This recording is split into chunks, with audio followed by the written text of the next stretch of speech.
ئەی لەوانەی ئێستا کە وەکو ناوی کاندید ماونەتەوە بۆ سەرۆک کۆماری عێراق کامیان بە شایستەترە زانی؟ وەڵی هەریەکە سوپاتی باشیان هەیە دەمێنێتەوە سەر مەسەلەکە ئەوە نییە کە کامای باشە کامای خراپە کامە ئیتفاقی لەسەر دەکرێتن سەرکەوتو بیتن تەماشایەکی پێشوو بکەن دوای مامزلال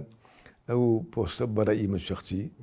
ئەو کاریگەری نەما ڕاستیەکەی مامزلال قوتی داوبێ شخصێتی مامزلال و هندوانە ئەوانش تەما هەریەکە شتێکی هەیەەوە نەبیتن یعنی هیچیان نەکرد بیتن بەڵام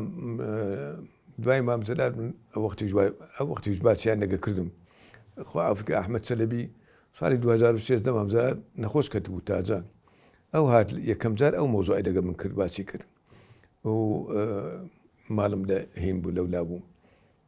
تەلێفۆنی بۆ کردم وتی من لە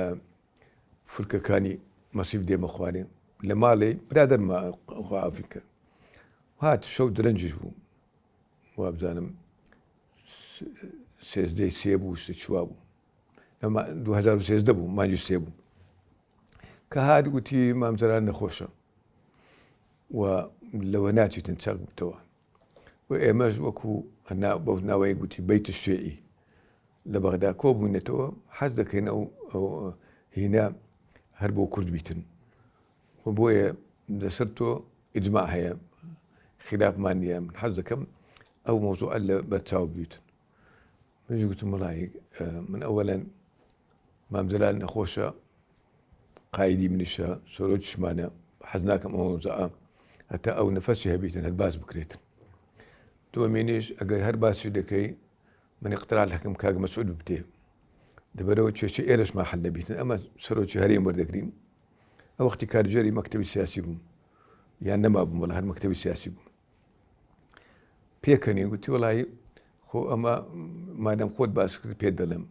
یەکەم ناوی ئەو هاتووە دووەم ناوی تۆ ئێستا لاوی دێم قبولی نەکرد وتی نایەم هینوانە لەبەرەوە لەگەویشم باس کردو ئەوانە و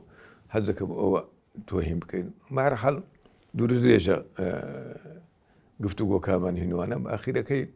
کە دیتی وا گوتی باشە بیر لێ بکەوە تەفسیرات زۆر هەیە ئیوەی نییە ئێستا باسی بکەین.